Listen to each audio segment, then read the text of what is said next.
बिस्मिल्लाहिर्रहमानिर्रहीम। अस्सलाम वालेकुम नाज़रीन, आप यूट्यूब चैनल देख रहे हैं। मैं इमरान खान हूँ। ये एक फैक्ट चेक वीलॉग है क्योंकि DGISPR ने एक प्रेस कॉन्फ्रेंस की है। ये एक बहुत बड़ा ओहदा है।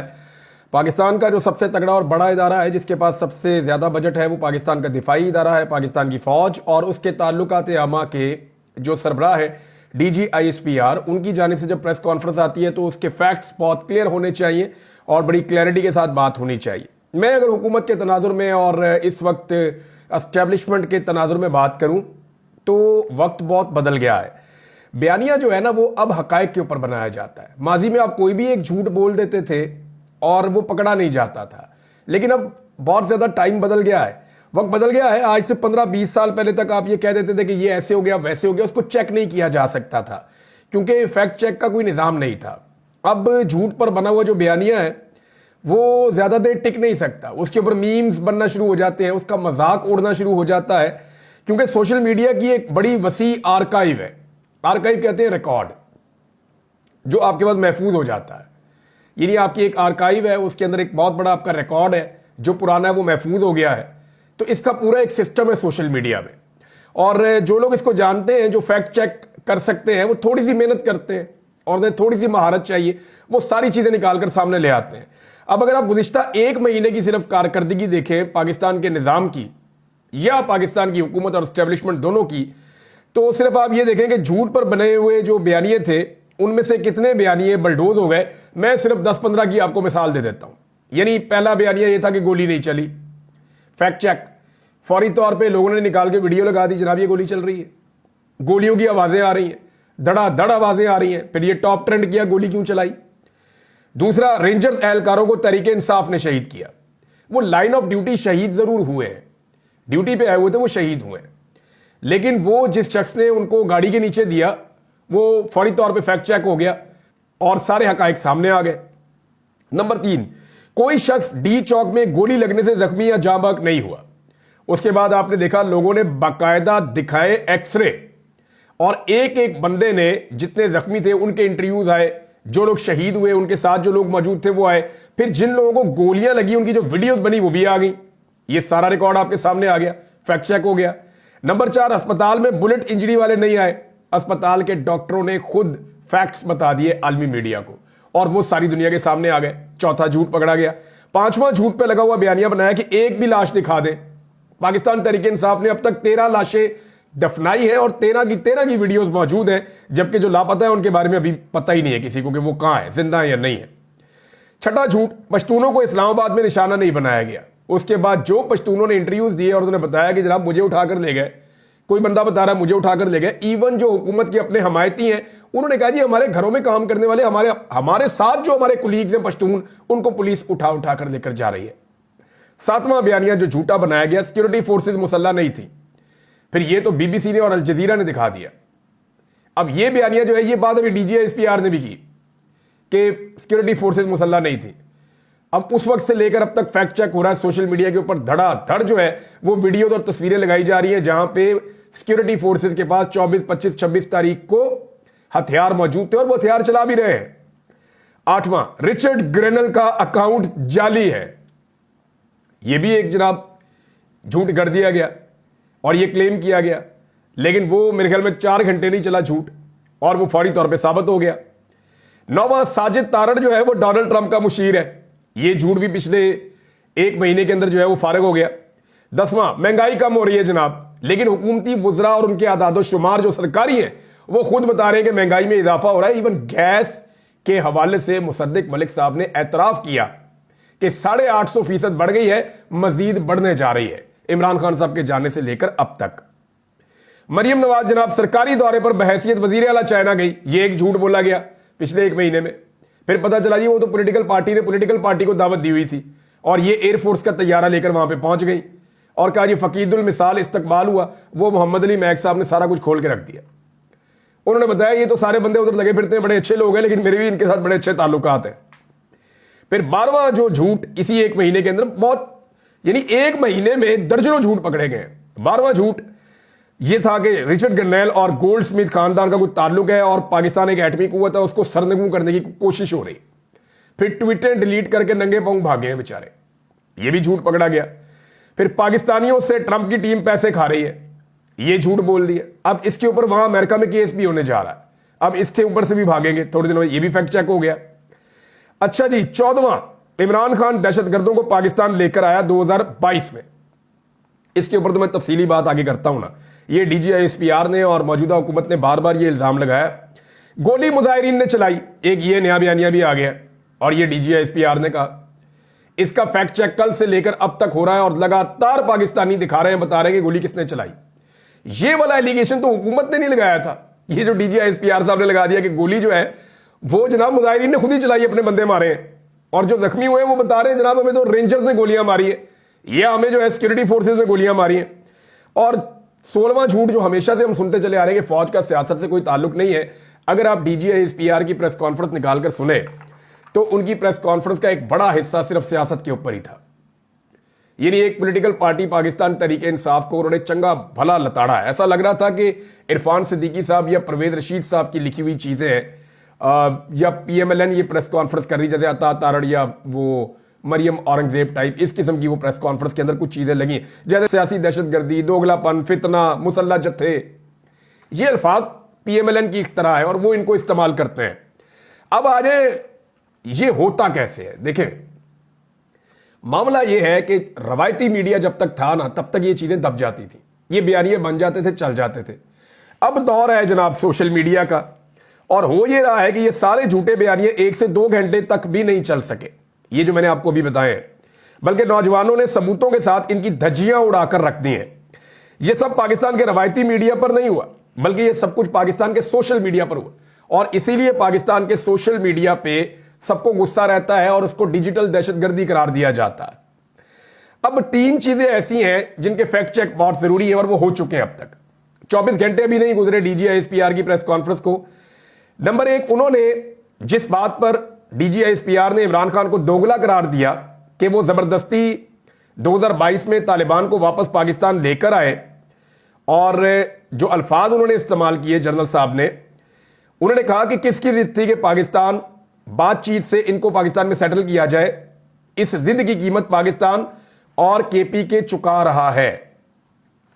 जनाब ये स्टेटमेंट है DGISPR का।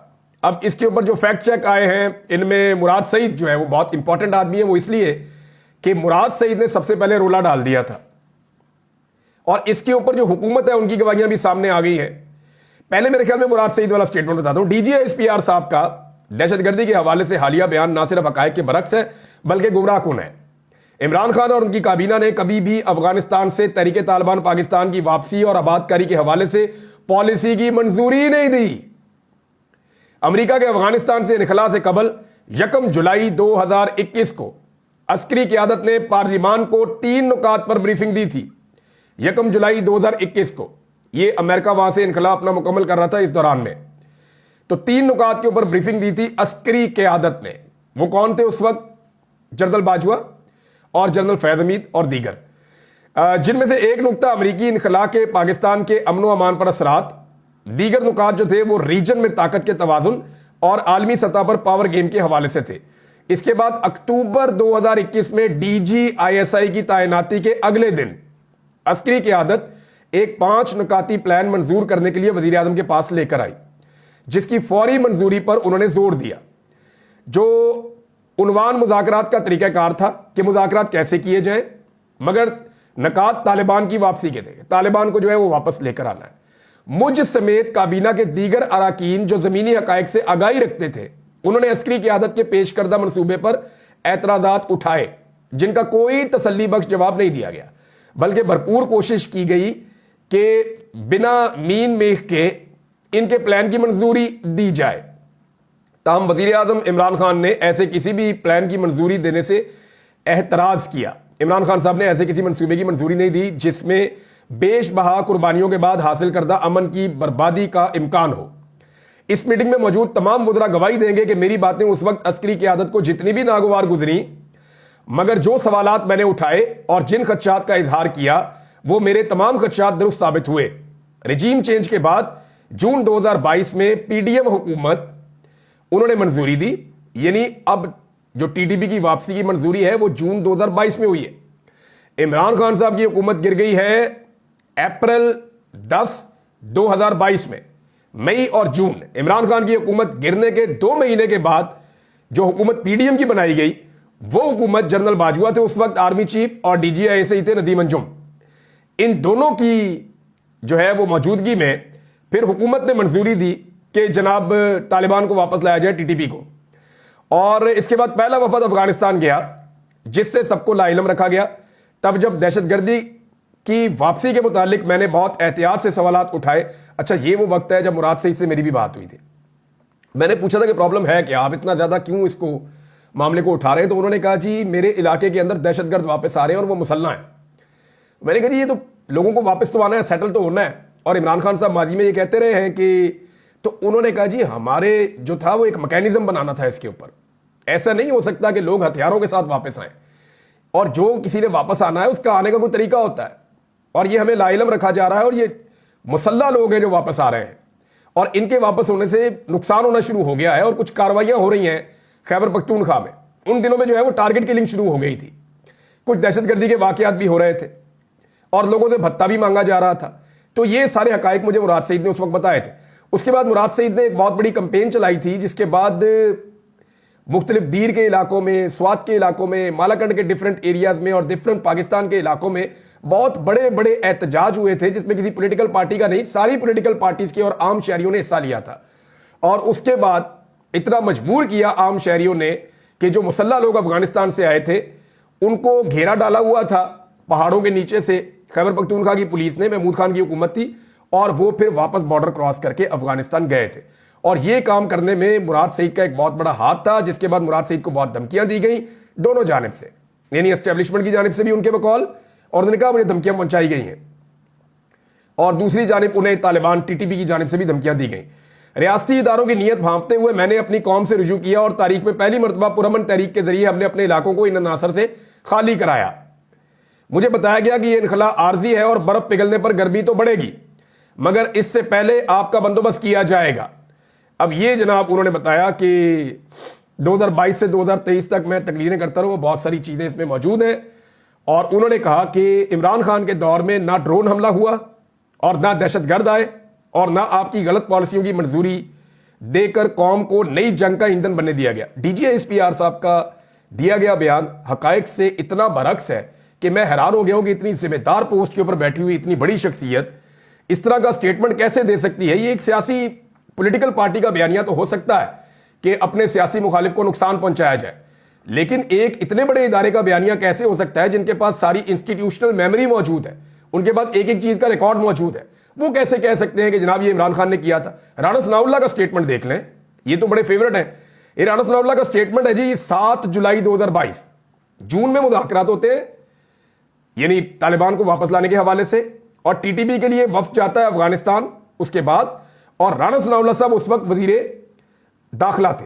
राणा सनाउल्लाह साहब कह रहे हैं the parliamentary committee on national security unanimously agreed to continue talks with Tehreek Taliban Pakistan. All the politicians attending the meeting agreed on having a dialogue with the banned outfit. All the proceedings will be supervised by the parliament. Rana Sanaullah साहब तो ऐलान कर रहे हैं कि हमने इत्तफाक कर लिया, सबने, हम सारे इकट्ठे हो गए, सारी पॉलिटिकल पार्टीज जो इक्तदार में चूं चूं का मुरब्बा लाया गया था पीडीएम सरकार का, इमरान खान साहब ने बात नहीं मानी, रिजीम चेंज करके ये हुकूमत बनाई गई थी, वो कह रहे हैं हम सारे राजी हो गए कि हम टीटीपी से बातें करेंगे, डायलॉग करेंगे, और पार्लियामेंट जो है इसके अंदर इन्वॉल्व रहेगी। राणा सनाउल्लाह ने जनाब इसकी पूरी रिस्पॉन्सिबिलिटी कबूल कर ली। ख्वाजा आसिफ ने भी बताया, बाकी सब ने बताया, general Bajwa assures taking parliament into confidence on TTP talks, कि जनरल बाजवा ने यकीन दहानी करवाई थी कि जो भी बातचीत होगी टीटीपी के साथ उस पर आपको जो है वो एतमाद में लिया जाएगा। राणा सनाउल्लाह साहब ने एक और बहुत बड़ा एतराफ कर दिया, इसको जो है वो सबसे पहले पकड़ा सिद्दीक जान साहब ने। बारीक नुक्ता और बारीक वारदात पकड़ने में सिद्दीक जान का जो किरदार है उसको आप कभी नहीं भूल सकते, ये याद रखिएगा। बहुत सारे बारीक वारदातें वो मुझे भी बताते हैं, खुद भी एक बारीक आदमी है, बड़ा बारीक काम करते हैं, लेकिन उन्होंने, सिद्दीक जान ने ये बारीक एक और चीज पकड़ी है। उन्होंने बताया कि जिस मीटिंग में तालिबान की वापसी के हवाले से ब्रीफिंग और फैसले हुए, इन मीटिंग में इमरान खान मौजूद ही नहीं थे, और ये राणा सनाउल्लाह साहब ने इसका एतराफ किया है। और इसके बाद जनाब उमर अयूब खान साहब का एक स्टेटमेंट है, उन्होंने भी बहुत क्लियरली बताया, क्योंकि ये उस वक्त वजीर थे, इन्होंने बताया कि मिलिट्री एस्टेब्लिशमेंट चाहती थी कि टीटीपी को वापस लाया जाए, लेकिन इमरान खान साहब ने ऐसा नहीं किया था। मैकेनिज्म पे काम हो रहा था, इमरान खान की हुकूमत गिर गई और उसके बाद जो हुकूमत आई उजलत के अंदर उसके साथ इन्होंने तय किया और फिर मुसल्लह लोग पाकिस्तान में आए और तब से अब तक दहशतगर्दी बढ़ रही है। यानी किस तरीके से ये अपना डाला हुआ गंद भी इमरान खान के खाते में डाल रहे हैं पाकिस्तान की एस्टेब्लिशमेंट, यानी किसी को भी वो कह देंगे और लोग मान जाएंगे। ये फैक्ट चेक का दौर है। नौजवान 5 मिनट लगाते हैं, पोस्टमार्टम कर देते हैं सारी चीज का। अच्छा जी, दूसरी चीज जो डीजीआईएसपीआर ने कही कि गोली मुजाहिरीन ने चलाई, सिक्योरिटी फोर्सेज के पास असला था ही नहीं। अब जनाब मैं अगर आपको दिखाना शुरू कर दूं तो मैं आपको कम से कम भी 2 दर्जन 3 दर्जन वीडियोस अब तक मैं डीजीआईएसपीआर के बयान के बाद से लेकर अब तक देख चुका हूं, जिसमें दिखाया जा रहा है कि पुलिस और फौज जो है वो वहां पे मौजूद है और दिखाया जा रहा है कि किस तरह फायरिंग की जा रही है। और एक भी वीडियो अभी तक हुकूमत ऐसी प्रोड्यूस नहीं कर सकी जिसमें मुजाहिरीन की जानिब से सिक्योरिटी फोर्सेज के ऊपर फायरिंग की जा रही हो, एक भी वीडियो। जबकि बहुत सारी वीडियोस प्रोड्यूस हो चुकी हैं जिसमें सिक्योरिटी फोर्सेज की जानिब से मुजाहिरीन के ऊपर डायरेक्ट फायरिंग की जा रही है। एक और जनाब फैक्ट चेक आ गया है और ये फैक्ट चेक फैसल अमीन गंडापुर ने दिया है। यानी केपी में गवर्नेंस के मसाइल के हवाले से डीजीआईएसपीआर ने नुक्ता उठाया तो उन्होंने तो पूरा पोस्टमार्टम किया है। फैसल अमीन गंडापुर साहब ने डीजीआईएसपीआर को मुखातिब करते हुए बहुत ही लंबा आर्टिकल लिख दिया है ट्विटर के ऊपर। उन्होंने बताया जी किस तरह खैबर पख्तूनख्वा में दर्जनों पॉइंट्स हैं उनके पास। तो उन्होंने लिखा जनाब कि एक तो 103 अरब का सरप्लस सिर्फ हमारे सूबे के पास है, आप गवर्नेंस की बात करते हैं। फिर उन्होंने कहा जी किस तरीके से हमने अपने फंड्स को खर्च किया तरक्याती मनसूबों के लिए। फिर उन्होंने अपने हेल्थ की पॉलिसी के हवाले से बताया। फिर उन्होंने ये बताया कि डेवलपमेंट के हवाले से जो उनके कट लगे हैं इसके बावजूद जो उन्होंने काम किया। यानी बहुत लंबे चौड़े उन्होंने वो हकायक बताए खैबर पख्तूनख्वा हुकूमत ने जो जो काम किया है। तो यहां पे एक सूबे की हुकूमत के ऊपर डीजीआईएसपीआर को तनकीद करना जो है वो नामुनासिब है वैसे, क्योंकि उनका काम नहीं है ये कि वो गवर्नेंस के मामलात के अंदर दखल दें। वो ये कहते हैं कि गवर्नेंस बुरी है खैबर पख्तूनख्वा की जिसकी वजह से फौज को कुर्बानियां देनी पड़ रही हैं। तो उन्होंने अपनी गवर्नेंस गिनवाई है और आखिर में उन्होंने एक क्वेश्चन पूछा है गवर्नेंस गिनवाने के बाद कि in the and I would ask them a simple question, कि मैं उनसे फिर एक साफ सादा सवाल करूंगा आखिर में, would you like to comment on the lack of performance of your favourite TikToker CM of Punjab, कि आप अपनी जो टिकटॉकर वजीर आला पंजाब जो आपकी फेवरेट है उसके बारे में आप कमेंट करेंगे, उसकी कारकर्दगी के बारे में। निस्त मार दिया पकड़ के सूबे का। एजुकेशन की हालत आप देख लें, हेल्थ की हालत आप देख लें, सफाई की हालत आप देख लें, आप पुलिस की हालत देख लें, आप बाकी महकमों की हालत देख लें, किसी जगह टके का काम नहीं हो रहा। लॉ एंड ऑर्डर की सिचुएशन आप देख लें पंजाब के अंदर, कोई चीज इनसे कंट्रोल नहीं हुई। स्मोक की हालत आप देख लें, पहले कई सालों से बढ़ती चली जा रही थी, इस साल तो इतनी बढ़ गई कि ये खुद ही पाकिस्तान छोड़कर भाग गए। तो जनाब यहां पे आखिर में एक बड़ा चुपता हुआ सवाल पूछा, लेकिन जवाब कौन दे इसका। अब नादरीन एक चीज और है, इमरान खान साहब को झुकाने की तमाम तरह कोशिशों के बावजूद जब कोशिशें दम तोड़ गई, पूरा जोर लगाकर देख लिया कि यह आदमी नहीं झुकता और जो भी ऑफर इसको की जाती है थोड़े दिनों के बाद ये पब्लिक कर देता है। आपको पता है इमरान खान साहब ये ऑफरें पब्लिक क्यों कर देते हैं? मैं आपको एक चीज बताता हूं। इंसान जो है ना वो अपने दावे का या अपनी बात का गुलाम बन जाता है। वो एक कहावत है ना, जो बोल जबानों निकल गया वो तीर कमानों निकल गया। तो जो मर्द होता है ना वो बात करते हुए बहुत डरता है और बहुत परेशान रहता है। वजह यह है कि मर्द के मुंह से जब बात निकल जाए ना तो वो तीर कमान से निकल जाता है, फिर उसको अपनी बात के ऊपर पहरा देना पड़ जाता है। ये ऐसा नहीं हो सकता कि जनरल बाजवा की तरह आज आप कुछ कह रहे हैं कल आप कुछ कह रहे हैं, पॉलिसी आपकी बदलती जा रही है, ऐसा नहीं होता। जो मर्द होता है वो खड़ा हो जाता है, डट जाता है। वो ये कहता है मेरे मुंह से ये बात निकल गई, पूरी करूंगा। जैसा कि इमरान खान ने कहा कि भाई मैं आखिरी गेंद तक लड़ूंगा, आखिरी सांस, खून के आखिरी कतरे तक लड़ के दिखाया उसने आपको। उसने कहा मैं नहीं झुकूंगा, मैं डील नहीं करूंगा, उसने ऐसा करके दिखाया। अब बार बार जो भी डील इमरान खान साहब को दी जाती है वो पब्लिक कर देते हैं। उसका रीजन पता क्या है? ताकि मैं इसको पब्लिक करूं, मेरे पास ये ऑप्शन ही ना रहे। इमरान खान साहब डील के अपने तमाम ऑप्शन खुद ही खत्म कर देते हैं। जब भी उनको कोई डील ऑफर की जाती है उनके साथियों की तरफ से तो उसको खुफिया रखने की कोशिश की जाती है, लेकिन इमरान खान साहब थोड़े दिनों के अंदर अंदर वो डील पब्लिक कर देते हैं। उसकी वजह यह है ताकि सबको पता चल जाए और ये डील भी मैं करने के काबिल ना रहूं। तो इमरान खान अपने डील के रास्ते खुद बंद करते हैं। तो मर्द की जुबान से जो बात निकलती है वो तो फिर पूरी होनी चाहिए। और देखें इसमें मैं आपको बताऊं इंसान का कमाल नहीं होता, ये नीयत की बात है और अल्लाह रब्बुल इज्जत इज्जत रखता है। कोई भी आदमी लोहे का बना हुआ नहीं होता, ना इमरान खान लोहे का बना हुआ है। कोई भी आदमी जो है वो ये अल्लाह पे तवक्कल और उसकी मेहरबानी होती है। अल्लाह ताला अपनी ये मेहरबानी उन लोगों पर करता है जिनकी नीयत ठीक होती है। बेशुमार लोग जो है वो ताकत के जोर से कैद के अंदर जाके परेशानियां देखते हुए टूट जाते हैं, लेकिन जिनको रब सब्र दे देता है, हिम्मत दे देता है, ये रब की देन है, इसमें इंसान का कोई कमाल नहीं है। आदमी बड़ा कमजोर है। मैं आपके सामने एक मिसाल बैठा हूं, क्या नहीं मैंने बर्दाश्त किया, लेकिन मेरा मौकिफ मेरे अल्लाह ने नहीं बदलने दिया और इसके अंदर टकेगी मेरी हैसियत नहीं है। मैं अपने आप को इस काबिल नहीं समझता कि मैं एक दिन की कैद भी बर्दाश्त कर सकूं। मेरा अल्लाह बड़ा मालिक है, मेहरबान है, वो इतना ताकतवर है कि उसने मुझे बार बार दिखाया कि देख तेरी औकात क्या है, और मुझे मेरी औकात दिखाता था मेरा रब, और फिर वो बताता था कि वो खुद कितना ताकतवर है, मुझ हारे हुए को वो जितवाता था। तो इमरान खान साहब के साथ जो है वो अल्लाह ताला की मेहरबानी है और उसके पीछे बहुत सारे लोगों की दुआएं भी हैं। यानी मैंने इतनी दुआएं अपनी जिंदगी में किसी शख्स के लिए होती हुई नहीं देखी जितनी मैंने इमरान खान साहब के लिए होती हुई देखी है। 2023 में मैं उम्रे पर गया था, रमजानुल मुबारक था। मैं वापस आया तो मैंने इमरान खान साहब को, मैं अपने आप को रोक ही नहीं सका, मैं सोच रहा था कि ये बात मुझे नहीं करनी चाहिए, लेकिन फिर मैंने इमरान खान साहब को एक फ़ोन किया और फिर मैं उनसे मिला।